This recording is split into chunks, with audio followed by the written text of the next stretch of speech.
Yes everybody, CBSE question bank में 26th question हमारी sheet में, px is a polynomial given by, हमारे सामने ये पॉलिनोमियल दे दिया गया ax² minus 4x plus 3 where a is non zero real number. कभी भी इंफॉर्मेशन है ना उसको मैथमेटिकली लिख लो, a is a non zero real number, तो मैं ये लिख दूं a can not be zero, a is a non zero मतलब वो जीरो नहीं हो सकता।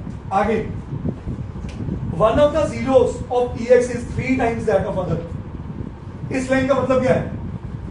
One of the zeros of px is 3 times that of other. इसका मतलब alpha is equal to 3 beta. ये बात समझ आई? एक जीरो अल्फा है और दूसरी क्या है?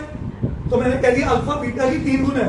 अगर अल्फा 3 है तो अल्फा बीटा 3 है तो अल्फा 9 है, बीटा 2 है तो अल्फा 6 है, ऐसे सोचो, ठीक है। फिर वो कहते हैं find the value of A, find the value of A. ये बात कह रहा है ए की वैल्यू निकालो। अब मेरी बात समझो, आप सब इतनी बात तो समझते हो, अल्फा प्लस बीटा किसके बराबर होता है? सही है, यस और नो?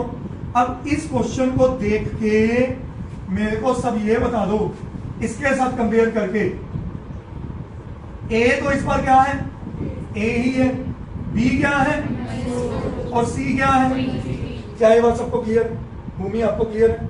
अब अगर ये बात है, अल्फा को मैंने क्या ले लिया तो 3 beta plus beta is equal to minus of -4 upon, क्या ये बात समझ आई? What is 3 beta plus beta? 4 beta and minus minus, क्या ये बात समझ आई? श्योर? Is that clear? हाँ जी। अब ध्यान से समझो, एक मिनट छोड़िए, देख लेते हैं। बीटा मेरे पास क्या आया? ये 4 कट गया, 1 अपॉन ए। सही है, यहां तक समझ आ गई बात? अब दूसरी बात भी कर लेते हैं। What is alpha into beta? C over A. Alpha की जगह क्या लिख दूं? 3 beta into beta is equal to C की जगह 3 और ए की जगह 8। अब नोटिस करो, बीटा इंटू बीटा नहीं भाई, beta into beta beta square, 3 तो मल्टीप्लाई हो रहा है साथ में, और ऐसे ही 3 अपॉन है, 3 से 3 कटा तो बीटा स्क्वायर क्या बना? क्या ये बात समझ आई सबको? बोलो। अब नोटिस करो इन दोनों इक्वेशन से, ये दोनों इक्वेशन किसके बराबर है?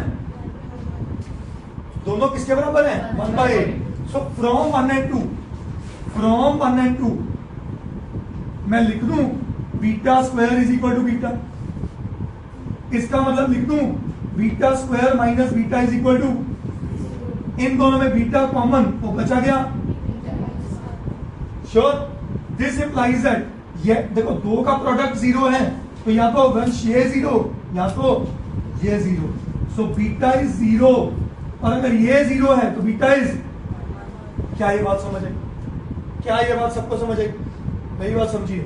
तो हमारे पास रिजल्ट में पहली चीज आई, इफ बीटा इज 0, अगर बीटा 0 है, बोलो नहीं, इसको आप थोड़ा स्कैन करो प्लीज। ये लिखा हुआ है alpha is A is equal to 1 upon beta, not possible. अगर बीटा 0 है, A is equal to 1 upon 0 which is not defined, तो ये रिजेक्ट हो गया मेरा।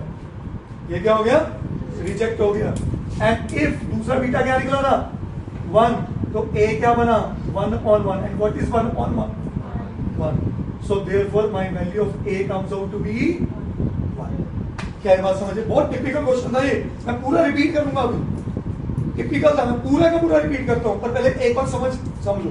आगे बढ़ते हैं इसका सेकंड पार्ट। सेकंड पार्ट क्या कह रहा है? Based on the value of a, what would be the shape of the graph?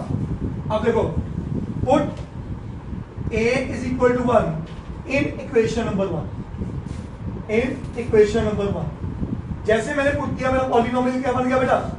a की जगह 1 into x square is minus plus कौन सी इक्वेशन है?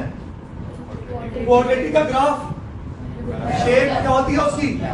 ये आपके लिए नई चीज है क्योंकि आप आए नहीं 2-3 दिन। तो क्वाड्रेटिक इक्वेशन की शेप हमेशा यू शेप होती है, तो क्या होगा? पैराबोला। उसको भूमि बोलते हैं, पैराबोला। तो as px is a quadratic equation, so therefore its shape is parabola.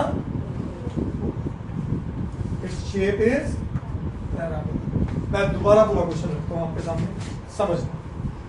पहले उसने मेरे को एक पॉलिनोमियल दे दिया, यस और नो दे दिया। उसने बोला उसका जो a है ना वो 0 नहीं है, क्योंकि उसने बोला a is a non zero real number. अच्छा, अगर 0 हो जाता तो ax स्क्वायर ही खत्म हो जाता, ये तो लीनियर इक्वेशन बनती, ये क्वाड्रेटिक बनती ही ना। यस और नो? फिर बोला 1 root is 3 times of other, 1 0 is 3 times of other. तो मैंने उससे क्या एज्यूम किया? अल्फा को ले लो 3 बीटा के बराबर। यस और नो? अब मेरे पास पहला रिजल्ट क्या होता है हमेशा? Sum of zeros. क्या होता है? Alpha plus beta is always equal to minus B upon A. और दूसरा रिजल्ट क्या होता है? Alpha into beta is C upon A. अब अल्फा को मैंने रिप्लेस कर दिया, अल्फा को क्या लिखा था? 3 बीटा, तो यहाँ अल्फा की जगह क्या लिख दिया? 3 बीटा, बीटा की जगह बीटा, और बी की जगह यहां से कंपेयर करके बी आया था -4। ये रिलेशन बना दिया। ऐसे ही इधर वैल्यूज पुट की, ये रिलेशन बना दिया। ये रिलेशन करते करते दिमाग चला आरएचएस तो दोनों की सेम है।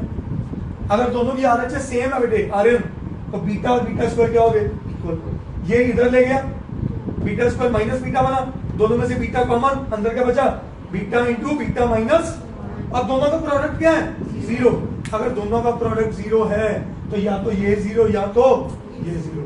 तो मैंने अगर इसको 0 लिखा तो उसकी वैल्यू 0 आ गई, और इसको अगर 0 लिखता हूँ, बीटा माइनस 1 अगर 0 है तो बीटा क्या होगा? 1, क्योंकि 1 उधर जाके प्लस हो जाएगा। यस और नो? फिर मेरे को मेरा इंटरेस्ट बीटा में नहीं था ना अल्फा में था, किसमें था? ए में था। फिर मैंने यहां से रिलेशन लिया कि beta is nothing but 1 upon A. Beta is nothing but 1 upon A. ठीक है, इज दैट क्लियर? तो मैंने यहां से रिजल्ट यूज किया, a is equal to 1 upon beta. तो अगर बीटा 0 है, a क्या बना? 1 upon 0। Anything divided by 0 not divided. तो मैंने इसको तो यहीं छोड़ दिया। तो अगले केस में बीटा को 1 लिया, तो a क्या है? 1 अपॉन 1, व्हिच इज, समझ आ गई चीज? फिर उसने सेकंड पार्ट में बोला इसकी शेप बताओ, a की वैल्यू यूज करके, a की वैल्यू इसमें पुट्टी 1 into x square is x square, rest as it is.